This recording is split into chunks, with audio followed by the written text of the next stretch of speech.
ui từ nào khăng về tên này ở phía bộc học mùi bằng tia cầu xả lực tìm mùi chăm mơ mình đôi chuyện mệt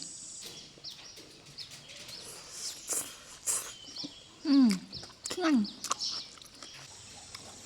bằng tia cầu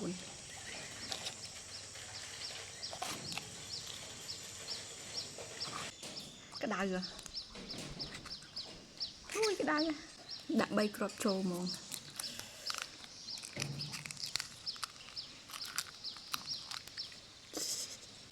ui lần từ nấu à ngay nhập bông tia cầu mùi có cái hồng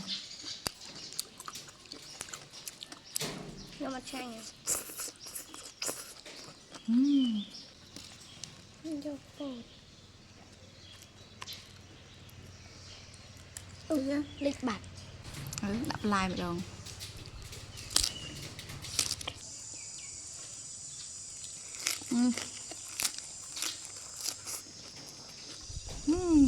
ngon